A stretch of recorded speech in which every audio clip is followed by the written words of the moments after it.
10 bagay na nagpapahina ng mental health mo. Number 1. Sobrang social media. Ang sobrang pag-social media ay parang virtual mental strolling. Ito ay nakakapagod, nakakasaya, nakakalungkot, at minsan maraming violenteng video o imahe ang makikita mo sa isang oras lang ng social media.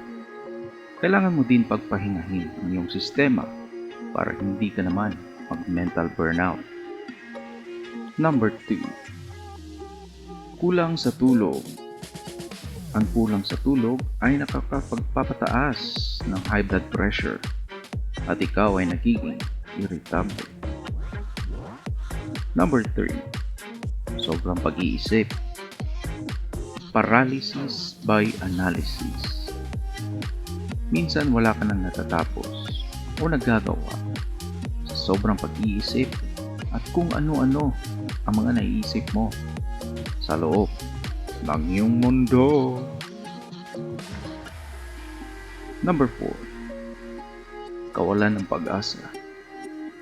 Walang nagbabago, lahat na lang paulit-ulit at hindi ka na makawala sa sitwasyon kung nasaan ka at nabubuhay ka na lang sa isang buhay na walang buhay. Number 5. Walang ehersisyo. Hindi gumagalaw, walang ibang gawain kundi kumain, matulog, at mag-cellphone. Number 6. Nakaka-depress na awitin.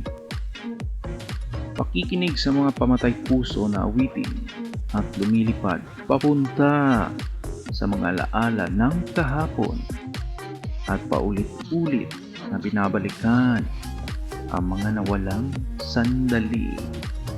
Ouch. Number 7. Pagkumpara sa sarili sa iba. Ang ganda ng buhay ng iba, no? Ikaw hindi. Number 8. Unhealthy diet. Pinapakain ang sarili ng purong kolesterol at malasasakyang pagkonsuma ng alkohol. Number 9. Unhealthy company. Pagsama sa mga taong hindi makakabuti sa iyo o hindi mabuti ang pakikitungo sa iyo. Remember, you always deserve the best company.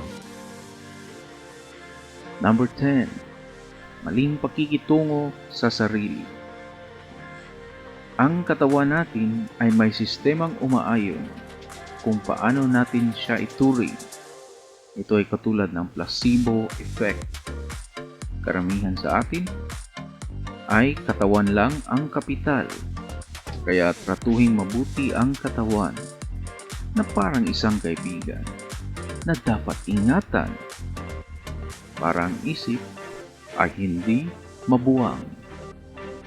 Alright, kung nagustuhan mo ang content na to kapatid, ay pakihit naman ng like at subscribe button. Okay?